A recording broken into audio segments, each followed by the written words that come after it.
I'll be honest. I love minors, I love talking to minors, and I talk to minors all the time. Kevin Leonardo's content can't exactly be described as family-friendly.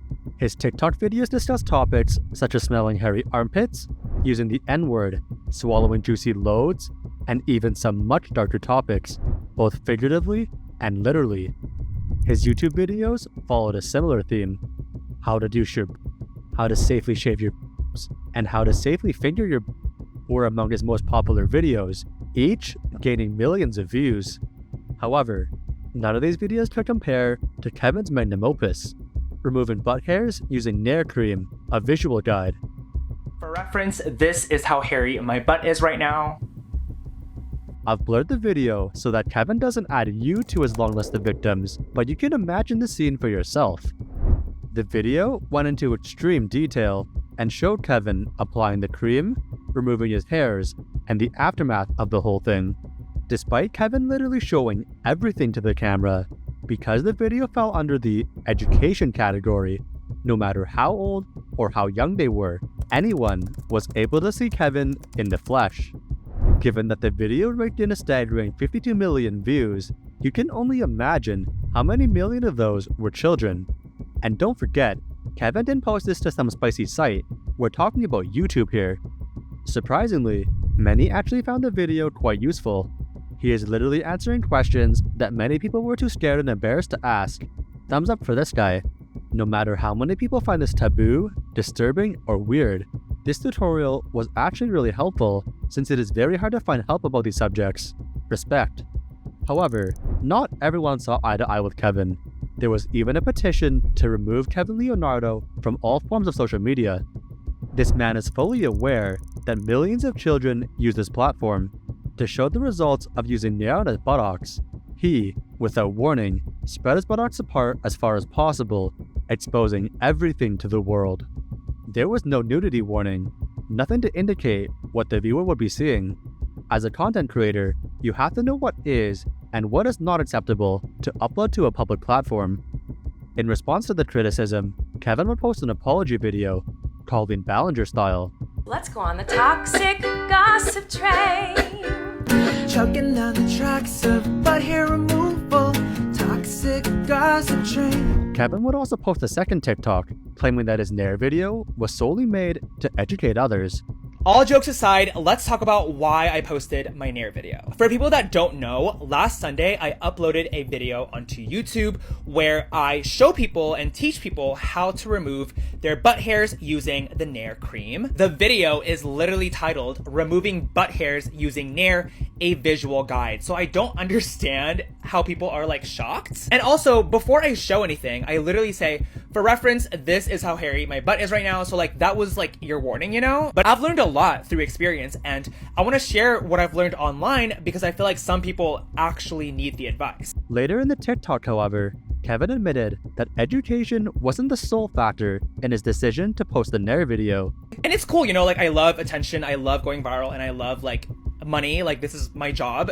Since Kevin was a full-time social media influencer, he needed other ways to supplement his income. This is where Kevin's paid offerings came into play.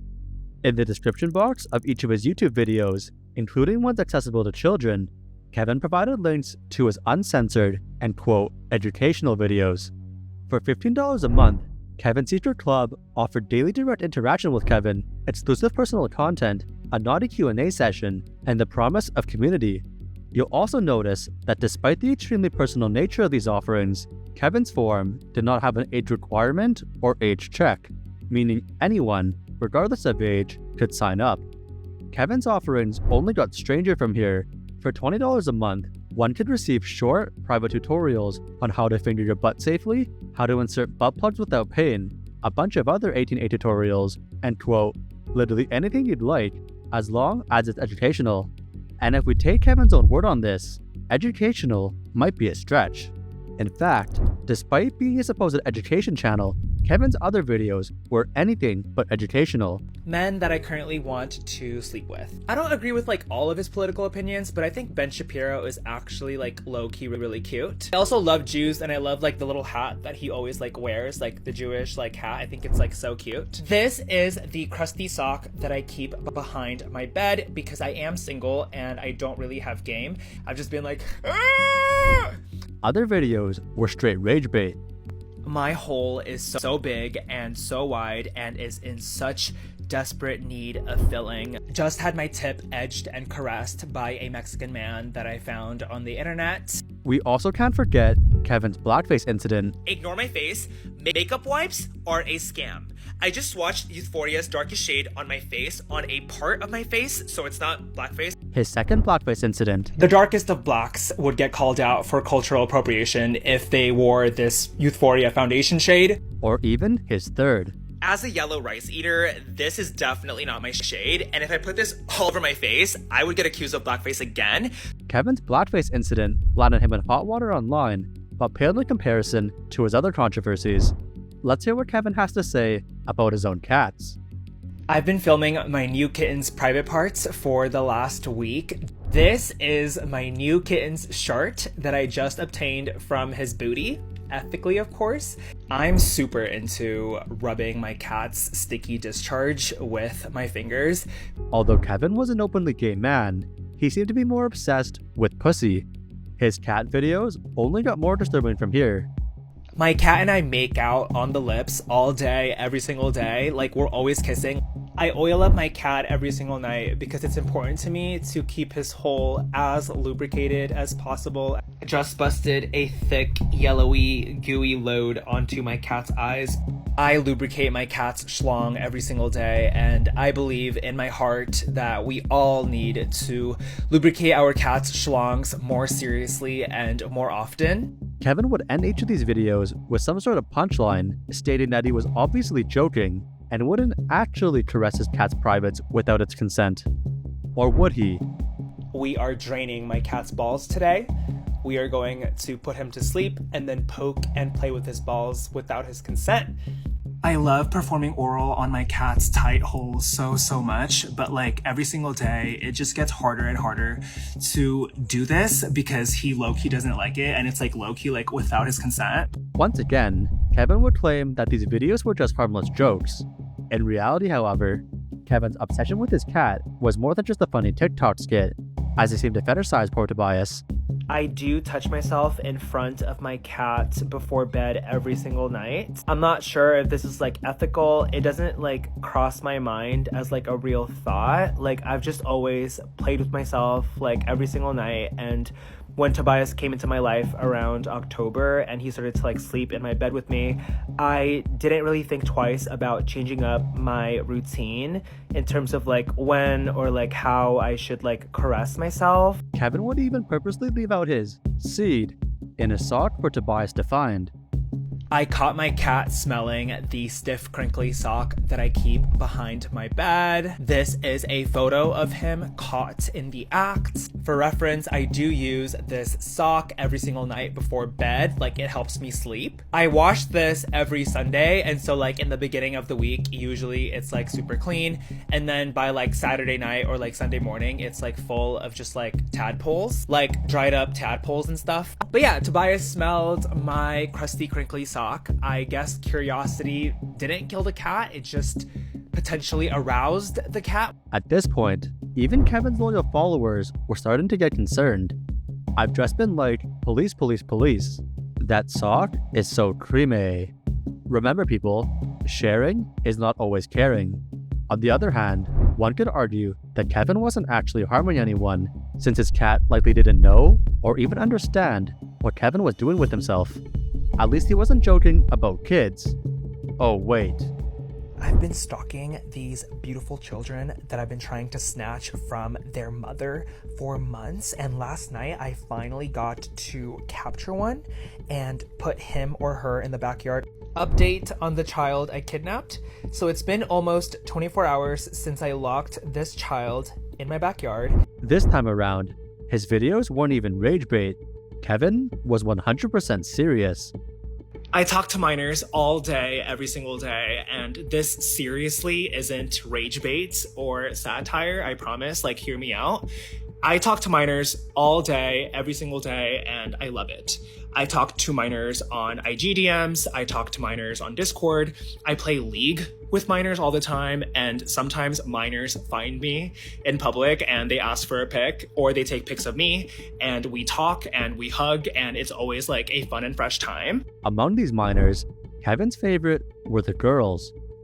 Little girls genuinely excite me so much, and I can't tell you like how happy that I get when I see and meet little girls in public. Like whenever I see groups of little girls like come up to me, I have this feeling in my heart that like I just like it makes me like can't wait to have daughters. Like I'll definitely be super anxious having a daughter because I know that there are so many like men that like would want to hurt them, but I absolutely love just talking and getting to know sweet little girls that like me. These girls also seem to be quite fond of Kevin and would ask for pictures or give him hugs. While all this is quite sweet, the way in which Kevin would post the video was definitely not. Instead of using an ordinary title like meeting my biggest fans or my fan meetup at the skating rink, Kevin instead titled the video, "Little Girls Make Me So Happy." Essentially, Kevin was using clickbait titles with innuendos in reference to literal children. Kevin would later claim that his explicit content wasn't meant for children. However, seeing that the uncensored guides that we looked at earlier were linked in a video talking about little girls, it's a bit difficult to take his word on this. If you're still giving Kevin the benefit of the doubt at this point, I can't entirely blame you. Kevin is quite the charming fella. However, Kevin's Discord server might make you view him in a new light, although the server itself was much darker. A Twitter user by the name of Minty Badword discovered the server in August of 2023 and initially thought that Kevin's server would be an adult-only space for queer individuals. However, upon joining the Discord, Minty would find that Kevin's server was home to children as young as 13 and used the server as a dating app. Despite only being in high school or younger, the minors in the server would discuss their escapades and would even send very inappropriate photos. The server also featured some rather disturbing questions, such as, "Where's the weirdest place you've ever blanked yourself?" and "Is it okay to blank?" Just a reminder, these questions were coming from users who were 16 or even 13 years old. Now there was the chance that Kevin simply didn't know about the minors in his server and wasn't aware of what he was exposing them to. However, when Kevin was asked about a particular website, he shut the idea down, stating that a lot of his followers were minors. Despite knowing how young these children were, Kevin allowed them to ask some extremely concerning questions. "Help, I am blanking blank right now, and I think I got a disease. What do I do? Kevin, when are you doing a tutorial on how to blank blank?" I want Kevin to blank me, like oh my god, and blank on it. Instead of shutting down the 13-year-old's comment, Kevin simply replied with "oh." In fact, Kevin was actually quite close to his Discord members, including his head mod, who of course was also a child. To highlight the age gap here, Kevin, who was 25 at the time, was already eligible to run for the US House of Representatives. On the other hand, Kevin's mod was busy with the show and tell presentation that happened during his math class. Somehow, this didn't seem to faze Kevin at all, as the two would often play Roblox together, or worse, discuss Kevin's upcoming videos that supposedly made his mod so aroused. Unfortunately, this seemed to be quite a common occurrence on the server, as according to Kevin, people keep coming to him and telling him in DM. To this day, however, Kevin still believes he has done nothing wrong, and claims that the only thing he has groomed is his 2 Persian cats. He also believes that his Discord server was unfairly criticized. The way I do nothing, and this Discord server continues to be tweeted about negatively every few months. Y'all, I'm so sick of Twitter. I should delete X. Unsurprisingly, this was just another one of Kevin's lies, as Kevin now uses his Twitter to promote his comedy career. I want to fuck my yoga instructor. However, if you ask me, Kevin has a much better shot of making it as an actor. Acting like he did nothing wrong to animals or children and is actually the victim himself, and acting as a positive, rather than a dangerous, influence on children.